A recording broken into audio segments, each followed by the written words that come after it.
മാപ്പ് തന്നാലും റസൂലുള്ളാഹി സ്വല്ലല്ലാഹു അലൈഹി വസല്ലം അദ്ദേഹത്തിന് വേണ്ടി പ്രാർത്ഥിക്കുകയായിരുന്നു. ഇവിടെ നമ്മൾ കാണുന്നത് നീതിയുടെ പ്രവാചകനെയാണ്. യുദ്ധത്തിൻ്റെ ഏറ്റവും പ്രയാസകരമായ സന്ദർഭത്തിൽ പോലും അവിടെ ഒരു തെറ്റ് എന്ന് എടുത്തു പറയാൻ സാധ്യമല്ലാത്ത വിധത്തിൽ ഒരാളുടെ ശരീരത്തിൽ, തൻ്റെ അനുയായിയുടെ ശരീരത്തിൽ തൻ്റെ വടി കൊണ്ടൊന്ന് ചെറുതായി വേദന വെച്ചപ്പോൾ ആ വേദനക്ക് പ്രതികാരം ചെയ്യണമെന്ന് ആവശ്യപ്പെടുമ്പോൾ ഒരു രാഷ്ട്ര നേതാവിൻ്റെ അവകാശം എന്നുള്ള നിലക്ക് അദ്ദേഹത്തിനെതിരെ നടപടിയെടുക്കുക എന്നതിന് പകരം അദ്ദേഹം ആവശ്യപ്പെട്ട രൂപത്തിൽ പ്രതികാരം ചെയ്യാൻ നിന്നുകൊടുക്കുന്ന റസൂലുള്ളാഹി സ്വല്ലല്ലാഹു അലൈഹി വസല്ലമ എങ്ങനെയാണ് തനിക്കെതിരെ നീതിയെങ്കിൽ അവിടെ നീതി നടപ്പാക്കേണ്ടത് എന്ന് പഠിപ്പിക്കുകയായിരുന്നു. റസൂലുള്ളാഹി സ്വല്ലല്ലാഹു അലൈഹി വസല്ലമ അധികാരം കിട്ടിയപ്പോഴേക്ക് പ്രവാചകൻ സല്ലല്ലാഹു അലൈഹി വസല്ലമയുടെ മട്ടുമാറി എന്ന് പറയുന്ന ആനന്ദിനെ പോലെയുള്ള എഴുത്തുകാരുണ്ട്. എന്തിനാണ് അധികാരം? എന്തിനാണ് അധികാരം?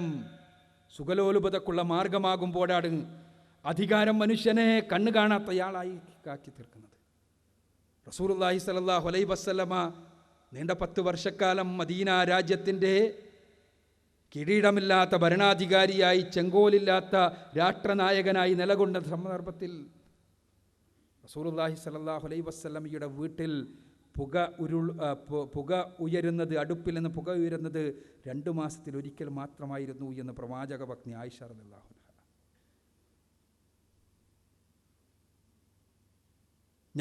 ഞങ്ങളുടെ വിശപ്പ് തീർത്തിരുന്നത് വെള്ളവും കാരക്കയും ഉപയോഗിച്ചുകൊണ്ടായിരുന്നു എന്ന് പ്രവാചക പത്നിമാർ.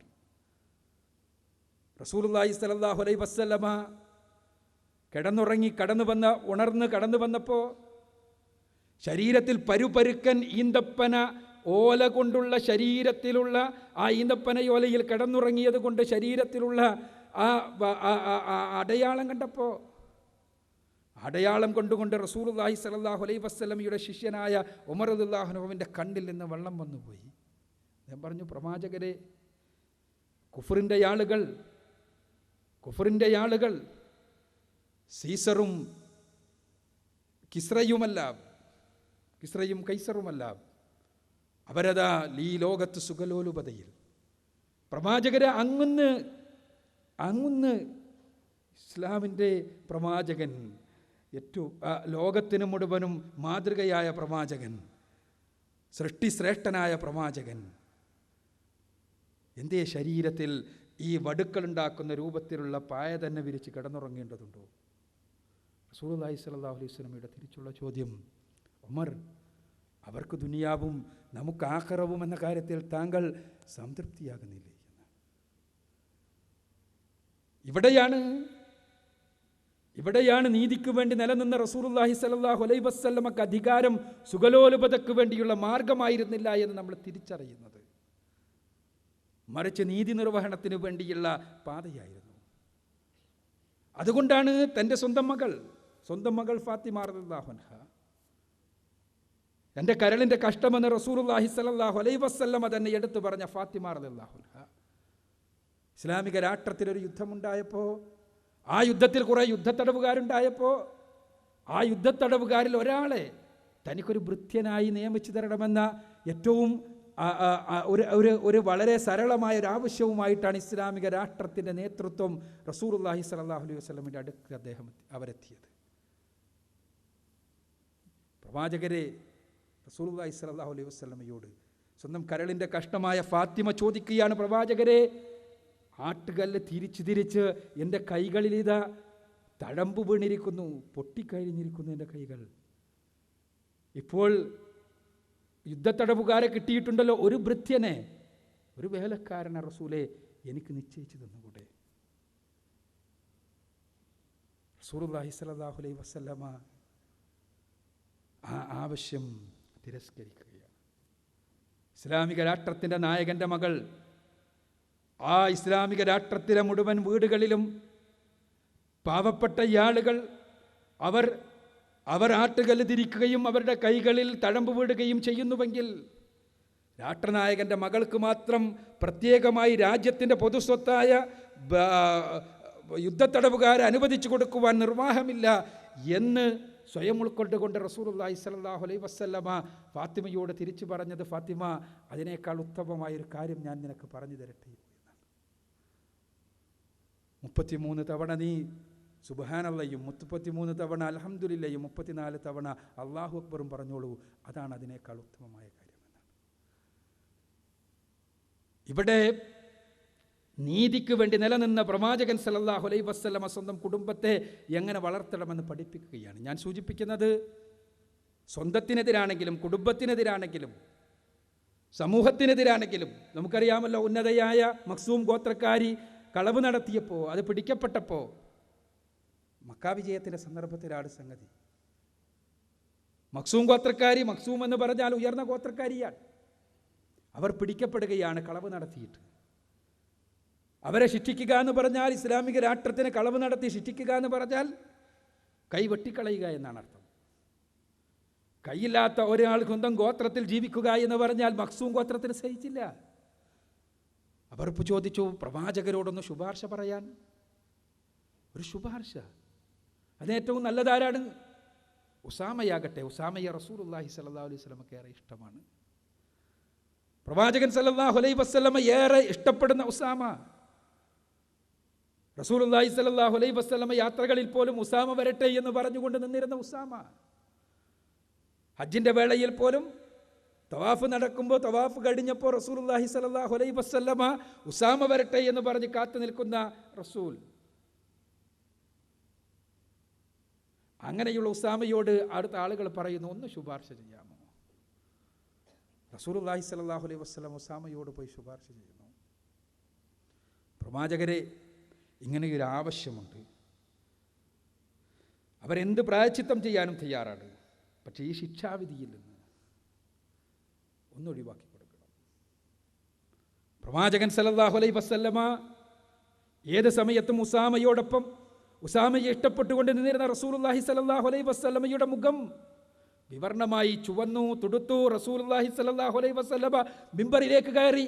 എന്നിട്ട് റസൂലുള്ളാഹി സ്വല്ലല്ലാഹു അലൈഹി വസല്ലം അവിടെ വെച്ച് പ്രഖ്യാപിച്ചു, നിങ്ങൾ എന്തിനു വേണ്ടിയാണ് എന്നോട് ശുപാർശ പറയുന്നത്? അള്ളാഹുവിൻ്റെ ദീൻ നടപ്പാക്കുന്നതിനെതിരെയാണോ ശുപാർശ പറയുന്നത്? ഇതുകൊണ്ട് തന്നെയാണ് നിങ്ങളുടെ മുൻപുള്ള സമുദായങ്ങൾ നശിപ്പിക്കപ്പെട്ടത്. മുൻപുള്ള സമുദായങ്ങളെല്ലാം നശിപ്പിക്കപ്പെട്ടത്. അവിടെ നീതി എന്ന് പറയുന്നത് പാവപ്പെട്ടവനും നിയമം പാവപ്പെട്ടവനെതിരെ നിയമം നടപ്പാക്കുകയും പണക്കാരനോ ഉന്നതരോ തെറ്റ് ചെയ്താൽ അവരെ വെറുതെ വിടുകയും ചെയ്യുന്ന ഇരട്ടത്താപ്പ് സമ്പ്രദായം നിലനിന്നതുകൊണ്ടാണ് മുൻപുള്ള സമുദായങ്ങൾ നശിപ്പിക്കപ്പെട്ടത്. അള്ളാഹുവാണ് എൻ്റെ സ്വന്തം മകൾ ഫാത്തിമയാണ് കളവ് നടത്തുന്നതെങ്കിലും അവരുടെ കൈ ഞാൻ ഛേദിക്കുക തന്നെ ചെയ്യും. ഇത് പ്രവാചകൻ സല്ലല്ലാഹു അലൈഹി വസല്ലമയുടെ വാക്കുകൾ കേവല വർത്തമാനങ്ങളല്ല, മറിച്ച് ചരിത്രത്തിൽ രേഖപ്പെടുത്തപ്പെട്ടത്. അത് പ്രയോഗവൽക്കരിച്ചുകൊണ്ട് ഇസ്ലാമിക സമൂഹത്തിൽ ചരിത്രത്തിലുടനീളം ഇസ്ലാമിക സമൂഹം നീതി നിർവഹണത്തിൻ്റെ കാര്യത്തിൽ ലോകത്തിന് മാതൃകയായത് അതുകൊണ്ടാണ്. അങ്ങനെയാണ് ലോകത്ത് സമാധാനമുണ്ടായത്, ശാന്തിയുണ്ടായത്. ആ ശാന്തിയും സമാധാനവും നിലനിർത്തുവാൻ വേണ്ടി പ്രവാചകൻ സല്ലല്ലാഹു അലൈഹി വസല്ലമ എങ്ങനെയാണ് നീതി നിർവഹണം സാധ്യമാകുക എന്ന് പഠിപ്പിക്കുകയായിരുന്നു. എന്തിനധികം, സ്വന്തക്കാരന് അനുകൂലമായി റസൂലുള്ളാഹി സ്വല്ലല്ലാഹു അലൈഹി വസല്ലമ ശത്രു സമൂഹത്തിനെതിരായി ഒരു അനീതിയുടെ വിധി പുറപ്പെടുവിക്കുവാൻ വേണ്ടി സന്നദ്ധമാകുന്ന സന്ദർഭത്തിൽ സർവശക്തൻ ഇടപെടുന്നത് ഇസ്ലാമിക ചരിത്രത്തിലല്ലാതെ വേറെ എവിടെയാണ് കാണാൻ കഴിയുക? ഒരാളുടെ പടയങ്കി മോഷ്ടിക്കപ്പെട്ടു മുസ്ലിം സമൂഹത്തിൽ, മദീനയിൽ. മോഷ്ടിച്ചത് ഒരു മുസ്ലിമായി അറിയപ്പെട്ടിരുന്ന കപടവിശ്വാസിയാണ്. മുസ്ലിമാണ് എന്നാണ് പുറമേ അറിയുക, ഉള്ളിൽ വിശ്വാസമില്ലാത്തയാൾ, അയാളാണ് കപടവിശ്വാസി. ആൾ മോഷ്ടിച്ചത് അറിഞ്ഞു എന്ന് വന്നപ്പോൾ അദ്ദേഹം അത് ഒരു ജൂതൻ്റെ വീട്ടിൽ കൊണ്ടുപോയിട്ടു. എന്നിട്ട് അദ്ദേഹത്തിൻ്റെ കുടുംബക്കാർ ജൂതനാണത് മോഷ്ടിച്ചത് എന്ന് പ്രചരിപ്പിച്ചു. സ്വാഭാവികമായും ജൂതൻ്റെ വീട്ടിൽ നിന്ന് തൊണ്ടി മുതൽ കണ്ടെടുത്തു. റസൂലുള്ളാഹി സ്വല്ലല്ലാഹു അലൈഹി വസല്ലമ ജൂതനെതിരെ വിധി പ്രസ്താവിക്കുവാൻ വേണ്ടി സന്നദ്ധമാകേണ്ടി വന്നു. എന്തുകൊണ്ടെന്നാൽ ജൂതൻ്റെ വീട്ടിൽ നിന്നാണ് തൊണ്ടി മുതൽ കണ്ടെടുത്തിട്ടുള്ളത്. കൃത്യമായ തെളിവുകൾ അയാൾക്കെതിരെയാണ്. പരിശുദ്ധ ഖുർആനിലെ 4-ാമത്തെ അധ്യായം സൂറത്തു നിസാഇലെ 105 മുതൽ 116 വരെയുള്ള വാക്യങ്ങൾ, നീണ്ട 11 വാക്യങ്ങൾ ഈ സംഭവത്തെ സൂചിപ്പിച്ചുകൊണ്ട് റസൂലുള്ളാഹി സ്വല്ലല്ലാഹു അലൈഹി വസല്ലമയെ തിരുത്തുകയാണ്. ജൂതനാണെങ്കിലും നീതിക്ക് വേണ്ടി, നീതി അയാളുടെ പക്ഷത്താണെങ്കിൽ അയാളുടെ പക്ഷത്തിന് അനുകൂലമായി തന്നെ നിലനിൽക്കേണ്ടയാളാണ് റസൂലുള്ളാഹി സ്വല്ലല്ലാഹു അലൈഹി വസല്ലം എന്ന് പഠിപ്പിക്കുകയും അവിടെ പറ്റിയ യഥാർത്ഥത്തിൽ കുറ്റവാളി ആരാണ് എന്ന് വ്യക്തമാക്കുകയും ചെയ്തുകൊണ്ടുള്ള സൂക്തങ്ങൾ, ഈ സൂക്തങ്ങൾ അവതരിപ്പിക്കപ്പെട്ടതോടുകൂടി റസൂലുള്ളാഹി സ്വല്ലല്ലാഹു അലൈഹി വസല്ലം ഇത് പ്രസ്താവിക്കുകയും അയാൾ ഈ കപടവിശ്വാസി മതം മാറി നാടുവിടുകയും ചെയ്തു എന്ന ചരിത്രം.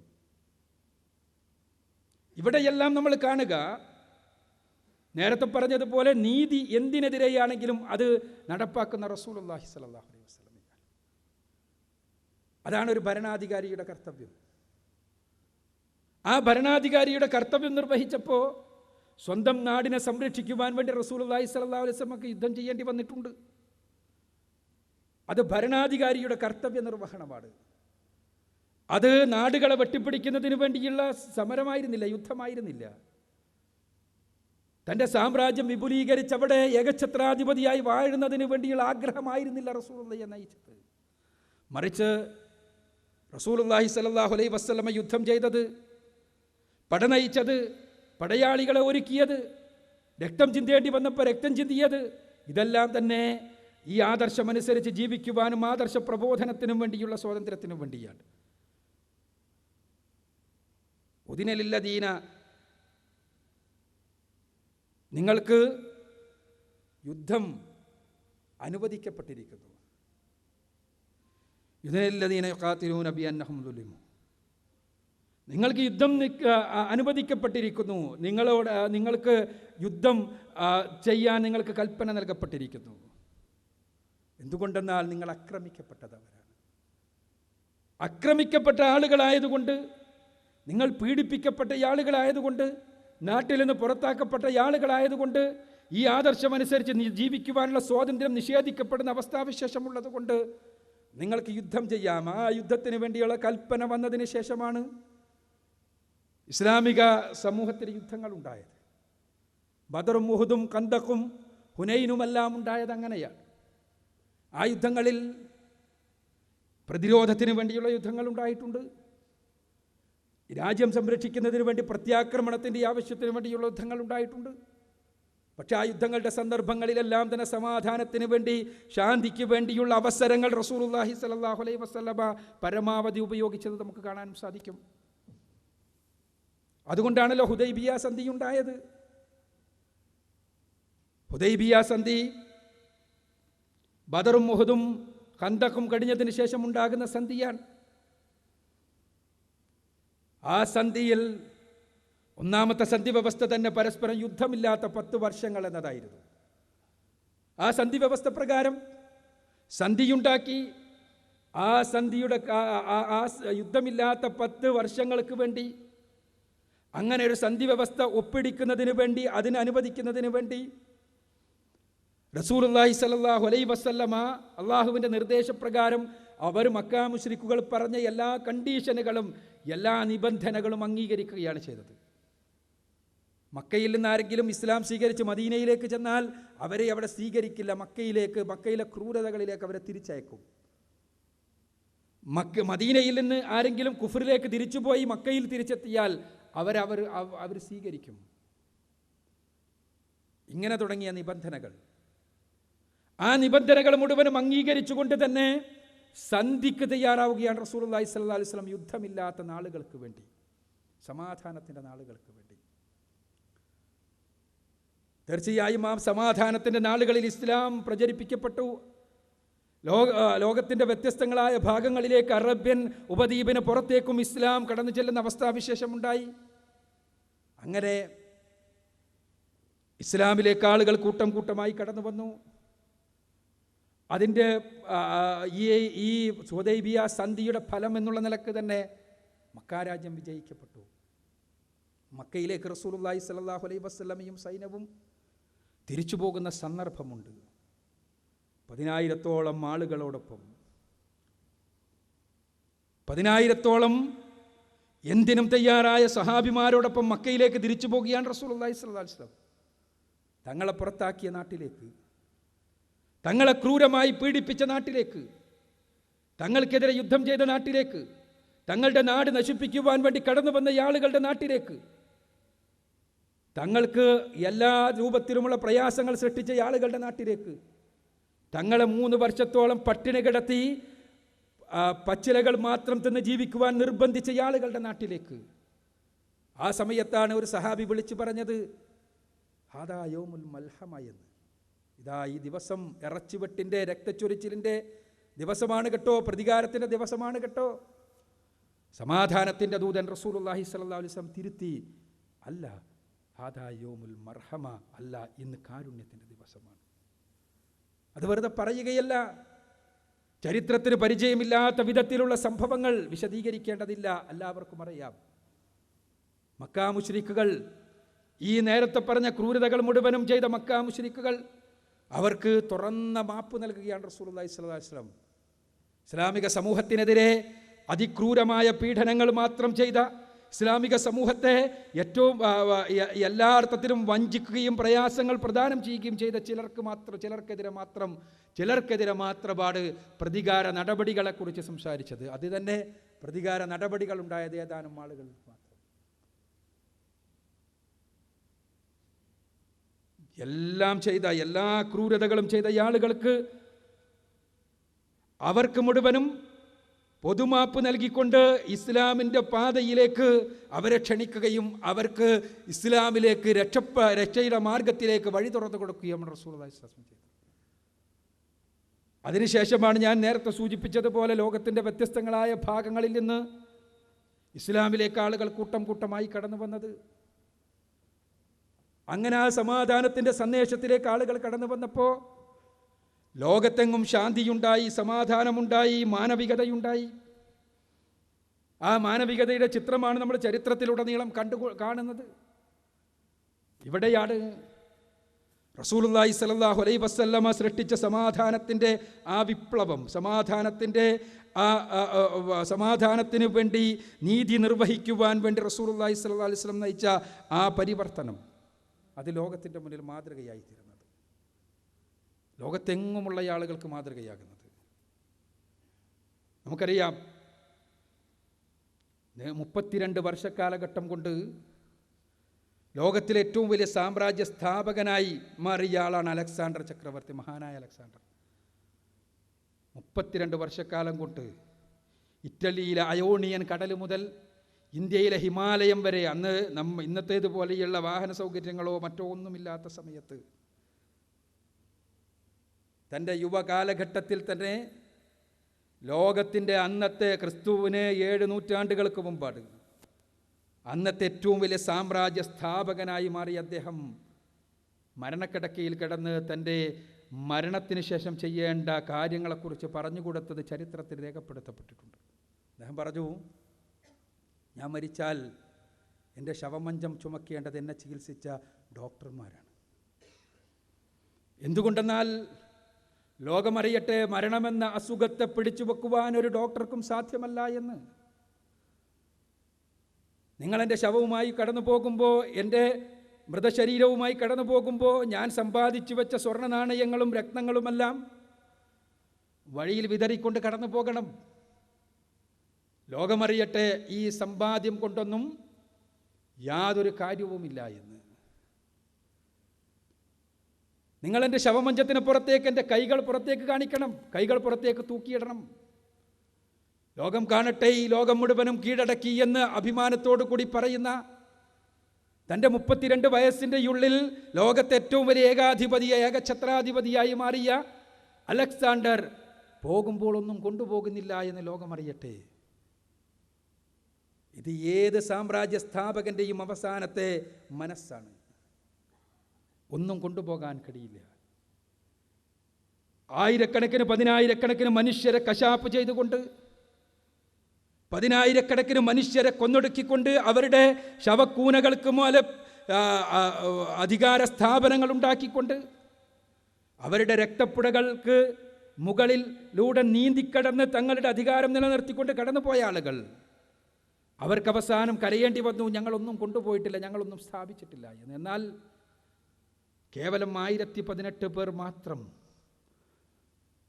259 മുസ്ലിങ്ങളും 759 മുസ്ലിങ്ങളല്ലാത്തവരും അമുസ്ലിങ്ങളും മാത്രം മരണപ്പെട്ടുകൊണ്ട് റസൂലുള്ളാഹി സ്വല്ലല്ലാഹു അലൈഹി വസല്ലമയുടെ കാലഘട്ടത്തിലെ യുദ്ധങ്ങൾ കഴിഞ്ഞപ്പോൾ റസൂലുള്ളാഹി സ്വല്ലല്ലാഹു അലൈഹി വസല്ലം അതുമൂലമുണ്ടാക്കിയ സാമൂഹ്യ പരിവർത്തനം ഇന്നും ലോകത്ത് ചോദ്യം ചെയ്യപ്പെടാത്ത മഹാവിപ്ലവത്തിൻ്റെ, മഹാപരിവർത്തനത്തിൻ്റെ കൊടുങ്കാറ്റുകൾ സൃഷ്ടിച്ചുകൊണ്ട് മുന്നേറിക്കൊണ്ടിരിക്കുന്നു. ഒന്നും കൊണ്ടുപോകാതെ എല്ലാ റസൂലുള്ളാഹി സ്വല്ലല്ലാഹു അലൈഹി വസല്ലം പോയത് പരലോകത്തേക്ക് വേണ്ടി മാത്രമല്ല, ഈ ലോകത്ത് തന്നെ ലോകത്തിന് സ്വീകരിക്കാൻ സാധിക്കുന്ന അത്യുത്തമമായൊരു സംസ്കാരം ധാർമ്മികതയുടെ ധ്വജവാഹകരുടെ കൈകളിൽ ഏൽപ്പിച്ചുകൊണ്ട് കുൻതും ഖൈറ ഉമ്മ ഉഖ്രിജത് ലിന്നാസ് തഅമുറൂന ബിൽ മഅറൂഫി വതൻഹൗന അനിൽ മുൻകരി വതുഅ്മിനൂന ബില്ലാഹ്. ഇതാ ഉത്തമ സമുദായം, മനുഷ്യർക്ക് വേണ്ടി ഉയർപ്പിക്കപ്പെട്ടവർ, ധർമ്മം പഠിപ്പിക്കാൻ, അധർമ്മത്തിൽ നിന്ന് അകറ്റാൻ, അള്ളാഹുവിലുള്ള വിശ്വാസം കൈമുതലാക്കിക്കൊണ്ട് ലോകത്തിന് വേണ്ടി ഉയർപ്പിക്കപ്പെട്ട ഒരു സമൂഹത്തെ സൃഷ്ടിച്ച് ആ സമൂഹത്തിൻ്റെ തുടർച്ചയായ വളർച്ചയിലൂടെ, ഈ ആദർശ പ്രബോധനത്തിൻ്റെ നൈരന്തര്യത്തിലൂടെ സമാധാനത്തിൻ്റെ യഥാർത്ഥത്തിലുള്ള സന്ദേശം ലോകത്തിന് മുഴുവനും പകർന്നു കൊടുക്കുവാൻ തക്ക ആളുകളെ സൃഷ്ടിച്ചുകൊണ്ടാണ് റസൂലുള്ളാഹി സ്വല്ലല്ലാഹു അലൈഹി വസല്ലമ കടന്നുപോയത്. അതാണ് യഥാർത്ഥത്തിൽ ചരിത്രത്തിന് പ്രവാചകൻ സ്വല്ലല്ലാഹു അലൈഹി വസല്ലമ നൽകിയ സംഭാവന. അത് എല്ലാവർക്കും, അത് മതം വിശ്വസിക്കുന്നവർക്കും അല്ലാത്തവർക്കുമെല്ലാം അംഗീകരിക്കേണ്ടി വരുന്ന യാഥാർത്ഥ്യമാണ്. അതുകൊണ്ടാണല്ലോ ചരിത്രത്തെ ഏറ്റവും അധികം സ്വാധീനിച്ച ഒന്നാമത്തെ വ്യക്തിത്വമായി ഇസ്ലാമിൻ്റെ ശക്തമായ ശത്രുക്കൾ പോലും പ്രവാചകൻ സല്ലല്ലാഹു അലൈഹി വസല്ലമയെ വിലയിരുത്തുന്നത്. ഈ ഖൈർ ഉമ്മത്തിലെ അംഗങ്ങളായി തീർന്ന് പ്രവാചകൻ സല്ലല്ലാഹു അലൈഹി വസല്ലമ പഠിപ്പിച്ച സമാധാനത്തിൻ്റെ സന്ദേശം ലോകത്തിന് പകർന്നു കൊടുക്കുവാൻ നമുക്ക് സാധിക്കണം. അതിന് സർവശക്തൻ അനുഗ്രഹിക്കുമാറാകട്ടെ എന്ന് പ്രാർത്ഥിച്ചുകൊണ്ട് ഞാൻ ഈ വിഷയം നിങ്ങളുടെ മുന്നിൽ സമർപ്പിക്കുകയാണ്. വാഖിറു ദഅ്വാനാ അൽഹംദുലില്ലാഹി റബ്ബിൽ ആലമീൻ. അസ്സലാമു അലൈക്കും. വിഷയം അവതരിപ്പിച്ച് സംസാരിച്ച ബഹുമാനനായ ഇമാം അക്ബർ സാഹിബിന് അഗൈതവുമായ നന്ദി രേഖപ്പെടുത്തുന്നു. ഇനി തുറന്ന ചോദ്യങ്ങൾക്കുള്ള അവസരമാണ്. ഇവിടെ മെയിൻ ഹാളിൽ ഇടതുഭാഗത്ത് മെയിൻ ചോദ്യോത്തര സെഷൻ്റെ മൈക്ക് ലഭ്യമാണ്. അതുപോലെ ഓഡിറ്റോറിയത്തിൻ്റെ സെൻറ്ററിലും സ്ത്രീകളുടെ ഭാഗത്തും മൈക്ക് ലഭ്യമാണ്. 3 സ്ഥലങ്ങളിലായാണ് ചോദ്യങ്ങൾ ചോദിക്കാൻ തയ്യാറാക്കിയിരിക്കുന്നത്. പുറത്ത് നിൽക്കുന്ന അമുസ്ലിങ്ങൾ ആരെങ്കിലും ഉണ്ടെങ്കിൽ വളണ്ടിയർമാർ ശ്രദ്ധിച്ചുകൊണ്ട് അവരെ മെയിൻ ഓഡിറ്റോറിയത്തിൽ എത്തിക്കണമെന്ന് വിനീതമായി അപേക്ഷിക്കുകയാണ്. ഇവിടെ ചോദ്യോത്തര സെഷനിൽ അമുസ്ലിങ്ങൾക്കാണ് മുൻഗണന. അത് പ്രത്യേകം വളണ്ടിയർമാർ ശ്രദ്ധിക്കുക. ചോദ്യോത്തര സെഷൻ നിയന്ത്രിക്കുന്നത് ബഹുമാന്യനായ സക്കരിയ സാഹിബാണ്. ചോദ്യം ചോദിക്കുന്നവർ പ്രത്യേകം ശ്രദ്ധിക്കുക. അവരുടെ പേര് പ്രത്യേകം വെളിപ്പെടുത്തണമെന്ന് അപേക്ഷിക്കുന്നു. അസ്സലാമു അലൈക്കും വറഹ്മത്തുള്ളാഹി വബറകാതുഹു. ഇപ്പോൾ അക്ബർ സാഹിബ് സംസാരിച്ച വിഷയത്തെ ആസ്പദമാക്കിയായിരിക്കണം നിങ്ങളുടെ ചോദ്യങ്ങൾ. ഇൻഷാ അല്ലാഹ് അക്ബർ സാഹിബ് അതിന് മറുപടി പറയുന്നതാണ്. ആദ്യത്തെ ചോദ്യം ഹോളിൻ്റെ വലതുഭാഗത്ത് നിന്ന്, രണ്ടാമത്തത് ഇടതുഭാഗത്ത്, മൂന്നാമത് സ്ത്രീകളുടെ ഭാഗത്തു നിന്ന്. ചോദ്യം ചോദിക്കാനുള്ള ആളുകൾ മുന്നോട്ട് മൈക്കിൻ്റെ അടുത്തേക്ക് കടന്നു വരണമെന്ന് അഭ്യർത്ഥിക്കുന്നു. അസ്സലാമു അലൈക്കും. അസ്സലാമു അലൈക്കും. എൻ്റെ പേര് നൗഷാദ്, ഞാൻ മലപ്പുറം സ്വദേശിയാണ്. മാനവികതയുടെ കുറിച്ചുള്ള ഒരു സംസാരമായതുകൊണ്ട് പൊതുവിൽ ഇസ്ലാമിൻ്റെ ശത്രുക്കളും അതുപോലെ പുതിയ മാനവികതാവാദികളും മതനിരപേക്ഷരും പൊതുവായി ചോദിക്കുന്ന ഒരു ചോദ്യമാണ് മതപരിത്യാഗിയുടെ ശിക്ഷാവിധി കുറിച്ചാണ് ചോദ്യം. ഇതിൽ ഇവർക്ക് ശരിക്കും യഥാർത്ഥത്തിൽ ഉള്ള ശിക്ഷാവിധി എന്താണ്? അത് യഥാർത്ഥ മാനവികതയുമായി ഏറ്റുമുട്ടുന്നുണ്ടോ? അതുപോലെ ഇതിൽ നബിയുടെ ചര്യ എന്താണ്? ഇതാണ് ചോദ്യം. ഇതേക്കുറിച്ച് ലോജിക്കായിട്ടുള്ളൊരു ഉത്തരം പ്രതീക്ഷിക്കുന്നു. സഹോദരൻ അഷ്റഫിൻ്റെ ചോദ്യം, നൗഷാദിൻ്റെ ചോദ്യം മതപരിത്യാഗിയുടെ ശിക്ഷയുമായി ബന്ധപ്പെട്ടുകൊണ്ടാണ്. യഥാർത്ഥത്തിൽ അദ്ദേഹം സൂചിപ്പിച്ചതുപോലെ ഇസ്ലാമിനെതിരെ ഇന്ന് ഏറ്റവും അധികം ഉന്നയിക്കപ്പെടുന്ന ആരോപണങ്ങളിലൊന്ന് മതപരിത്യാഗിയെ ഇസ്ലാം വധിക്കുവാൻ വേണ്ടി ആവശ്യപ്പെടുന്നു എന്നതാണ്. അത് മതസ്വാതന്ത്ര്യത്തിനെതിരാണ് എന്നതാണ്. യഥാർത്ഥത്തിൽ ഇസ്ലാമിക രാഷ്ട്രത്തിലെ മതപരിത്യാഗിയുമായി ബന്ധപ്പെട്ട ശിക്ഷയും മതസ്വാതന്ത്ര്യവും തമ്മിൽ യാതൊരു ബന്ധവുമില്ല. ഇസ്ലാമിക രാഷ്ട്ര സംവിധാനത്തിൽ ഒരു മുസ്ലിം അല്ലാത്തയാൾക്ക് നൽകപ്പെടുന്ന എല്ലാ അർത്ഥത്തിലുമുള്ള സ്വാതന്ത്ര്യങ്ങളുണ്ട്. മുസ്ലിം അല്ലാത്ത ഒരാൾ ഇസ്ലാമിക രാഷ്ട്ര സംവിധാനത്തിൽ അറിയപ്പെടുക ദിമ്മി എന്നാണ്. ദിമ്മികൾക്ക് അവരുടെ മതം അനുഷ്ഠിക്കുവാനുള്ള സ്വാതന്ത്ര്യമുണ്ട്. അവർക്ക് മുസ്ലിങ്ങൾക്ക് പോലും അനുവദിച്ചിട്ടില്ലാത്ത സ്വാതന്ത്ര്യങ്ങൾ, അവരുടെ സ്വകാര്യതകളിൽ അനുഭവിക്കുവാൻ അവർക്ക് അവകാശമുണ്ട്. ഉദാഹരണത്തിന്, മുസ്ലിങ്ങൾ സ്വകാര്യമായി മദ്യപിക്കുകയാണെങ്കിൽ അവർക്ക് പരസ്യമായി ശിക്ഷിക്കപ്പെടും. ഇസ്ലാമിക രാഷ്ട്രത്തിൽ സ്വകാര്യമായൊരു ദിമ്മി മദ്യപിച്ചാൽ അങ്ങനെ ശിക്ഷയുണ്ടാവില്ല, അയാളുടെ മതം അതിനെ എതിർക്കാത്തിടത്തോളം കാലം. ഇങ്ങനെ ദിമ്മിക്ക് ഒരു ഇസ്ലാമിക രാഷ്ട്രത്തിൽ അയാളുടെ മതമനുസരിച്ച് ജീവിക്കുവാൻ ഉള്ള എല്ലാ അവകാശങ്ങളുമുണ്ട്. ഇസ്ലാമിക രാഷ്ട്രത്തിൽ ദിമ്മിയും അല്ലാത്ത അവിടുത്തെ പൗരന്മാരും അഥവാ മുസ്ലിങ്ങളും അമുസ്ലിങ്ങളും തമ്മിൽ നിലനിൽക്കുന്ന ഒരു വ്യത്യാസം, മുസ്ലിങ്ങൾ ഏത് സമയത്തും യുദ്ധത്തിന് സന്നദ്ധമാകണമെന്നതാണ്. മുസ്ലിം പടകൾ എപ്പോഴും പടയാളികളാണ്. ഇന്നത്തേതുപോലെ പ്രത്യേകമായി സൈന്യവും കാര്യങ്ങളോ ഒന്നും ഇസ്ലാമിക രാഷ്ട്രത്തിൽ അന്ന് സാധ്യമല്ല. മാത്രമല്ല, ഇന്നാണെങ്കിലും ഇസ്ലാമിക രാഷ്ട്രം ആവശ്യപ്പെട്ട് കഴിഞ്ഞാൽ സാധാരണക്കാരടക്കം യുദ്ധത്തിന് സന്നദ്ധമാകേണ്ടത് അവരുടെ മതപരമായ ഉത്തരവാദിത്വമാണ്. അപ്പോൾ യുദ്ധവുമായി ബന്ധപ്പെട്ട ഇസ്ലാമിക രാഷ്ട്രത്തിൻ്റെ ഏറ്റവും അടിസ്ഥാനപരമായ എല്ലാ കാര്യങ്ങളും എല്ലാ മുസ്ലിങ്ങൾക്കും പരിചയമുള്ളതാകും. ഇത്തരമുള്ളൊരു സന്ദർഭത്തിൽ ഒരു ദിമ്മി ഇസ്ലാം സ്വീകരിക്കുന്നു. ഇസ്ലാം സ്വീകരിക്കുന്നതോടുകൂടി ഇസ്ലാമിക രാഷ്ട്രത്തിൻ്റെ രഹസ്യങ്ങളെല്ലാം അയാൾക്ക് മുന്നിൽ തുറന്നിടുന്നു. ഇസ്ലാമിക രാഷ്ട്രത്തിൽ പിന്നെ രണ്ട് തരം പൗരന്മാരില്ല. അതെല്ലാം തുറന്നിടപ്പെടുകയും അതിനുശേഷം കുറേ കാലം കഴിഞ്ഞ് ഈ രഹസ്യങ്ങളെല്ലാം മനസ്സിലാക്കിയതിന് ശേഷം ഒരിക്കൽ അയാൾ പറയാണ്, ഞാനിതാ ഇസ്ലാം വിട്ടു പോകുന്നു എന്ന് പറഞ്ഞാൽ അവിടെ അയാൾ കേവലം മതപരിത്യാഗിയല്ല, മറിച്ച് അയാൾ രാജ്യദ്രോഹിയാണ്.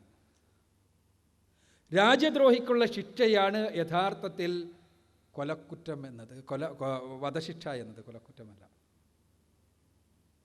ഇവിടെ നമ്മൾ ഇതിനെ ഒരു ജനാധിപത്യ സാമൂഹ്യ ക്രമത്തിലുള്ള എല്ലാവർക്കും അവനവന് ഇഷ്ടമുള്ള മതം സ്വീകരിക്കുവാനുള്ള സ്വാതന്ത്ര്യമുള്ളൊരു സാമൂഹ്യ ക്രമത്തിൽ ഉള്ള ആ ക്രമത്തിൻ്റെ അളവുകോലുകൾ ഉപയോഗിച്ചുകൊണ്ട് ഇത് അളക്കുമ്പോഴാണ് പ്രശ്നം സംഭവിക്കുന്നത്. ഇത് നമുക്ക് താരതമ്യം ചെയ്യാൻ കഴിയുക, ഇപ്പോൾ നമ്മുടെ നാട്ടിൽ ഒരു പാകിസ്ഥാൻകാരൻ വന്ന് താമസമാക്കുന്നു. ആൾ കുറച്ച് കാലം കഴിഞ്ഞിട്ട് ഇന്ത്യൻ്റെ സിറ്റിസൺഷിപ്പിന് അപ്ലൈ ചെയ്യുന്നു. ആൾക്ക് ഇന്ത്യൻ സിറ്റിസൺഷിപ്പ് നമ്മൾ കൊടുക്കുന്നു. ആ സിറ്റിസൺഷിപ്പ് കിട്ടി കുറേ കാലം കഴിഞ്ഞ് അയാൾ നമ്മുടെ മിലിറ്ററിയിലേക്ക് അപ്ലിക്കേഷൻ കൊടുക്കുന്നു, മിലിറ്ററിയിൽ കയറുന്നു, അയാൾ കമാൻഡർ ആകുന്നു, അയാൾ ഉയർന്നൊരു പോസ്റ്റിൽ നിൽക്കുന്നു. ഈ പോസ്റ്റിൽ നിൽക്കുന്ന സന്ദർഭത്തിൽ ഇന്ത്യയും പാകിസ്ഥാനും തമ്മിലുള്ള യുദ്ധം പൊട്ടുന്നു. ഈ സമയത്ത് അയാൾ എനിക്ക് ഇന്ത്യൻ്റെ സിറ്റിസൺഷിപ്പ് വേണ്ടാന്ന് പറഞ്ഞിട്ട് പാകിസ്ഥാനിലേക്ക് പോയി പാകിസ്ഥാൻ പടയാളികളോടൊപ്പം കൂടിയാൽ ഇന്ത്യ രാജ്യം അയാളെ പരിഗണിക്കുക എന്തെങ്ങനെയാണ്? അന്താരാഷ്ട്ര നിയമം അനുസരിച്ച് അയാൾക്ക് ഏത് രാജ്യത്തും പോയി കൂടെ അയാളുടെ സ്വന്തം ഇഷ്ടമനുസരിച്ച് സിറ്റിസൺഷിപ്പ് എടുത്തൂടെ? ആ സിറ്റിസൺഷിപ്പ് കൊടുക്കാൻ ആ രാജ്യം സന്നദ്ധമാണെങ്കിൽ അയാൾക്കെതിരെ നിയമം നടപ്പാക്കാനൊരു നിർവാഹമില്ലല്ലോ എന്നെല്ലാം നമുക്ക് മാനവികതക്ക് പറയാം. പക്ഷേ ഈ സന്ദർഭത്തിൽ അയാൾ മറ്റേ രാജ്യത്തിൻ്റെ സിറ്റിസൺ ആവുകയും അവിടുത്തെ പടയാളിയാവുകയും മാറുമ്പോൾ അത് ഇന്ത്യയെ സംബന്ധിച്ചിടത്തോളം രാജ്യദ്രോഹമാണ്. അയാളെ പിടുത്തം കിട്ടിയാൽ ഇന്ത്യ തീർച്ചയായും ശിക്ഷിക്കും. ഇതേപോലെയാണ് ഇസ്ലാമിക രാഷ്ട്ര സംവിധാനത്തിൽ ഒരാൾ മുസ്ലിമായി തിരിച്ചു പോവുക എന്ന് പറഞ്ഞാൽ ഒരു കാരണവശാലും അയാൾക്ക് അതിൻ്റെ ആവശ്യമില്ല. ഇസ്ലാം പഠിച്ചു മനസ്സിലാക്കിക്കൊണ്ട് ഇസ്ലാം സ്വീകരിച്ചു കഴിഞ്ഞാൽ അയാൾ ഇസ്ലാമിക സമൂഹത്തിൻ്റെ അംഗമായി നിൽക്കുകയാണ് വേണ്ടത്. അതല്ലാതെ മതം എന്ന് പറയുന്നത് ഇങ്ങോട്ട് ചാടുകയും അങ്ങോട്ട് ചാടുകയും ചെയ്യുവാനുള്ള വളരെ ലൂസായിട്ടുള്ളൊരു ഏർപ്പാടല്ല എന്ന് തന്നെയാണ് ഇസ്ലാമിൻ്റെ രംഗത്തുള്ള കാഴ്ചപ്പാട്. അത് മതപരിത്യാഗി എന്നതല്ല, മറിച്ച് രാജ്യദ്രോഹി എന്നുള്ള തലത്തിലാണ് ഇസ്ലാം പരിഗണിക്കുന്നത്. അത് ആദർശമനുസരിച്ച് ജീവിക്കുവാനോ അതിനുള്ള സ്വാതന്ത്ര്യം തടയുകയോ ചെയ്യുന്ന ആദർശമല്ല എന്ന് മനസ്സിലാക്കുക. യഥാർത്ഥത്തിൽ ഞാൻ നേരത്തെ പറഞ്ഞതുപോലെ ജനാധിപത്യ ലോകത്ത് ഒരു രാജ്യത്ത് ജീവിക്കുന്ന ഒരാൾ മതം മാറുകയും എല്ലാം ചെയ്യുന്ന ഒരു സമ്പ്രദായത്തെ താരതമ്യം ചെയ്തുകൊണ്ടാണ് പലപ്പോഴും ഇതിനെ വ്യവഹരിക്കാറുള്ളത്. അതുകൊണ്ടാണ് ഈ വിഷയം ഈ രൂപത്തിൽ തെറ്റിദ്ധരിക്കപ്പെടുന്നത്. യഥാർത്ഥത്തിൽ ഇസ്ലാമിക രാഷ്ട്രത്തിൽ ഓരോ മുസ്ലിമും പടയാളിയാണ് എന്നും ആ മുസ്ലിമിന് ആകെ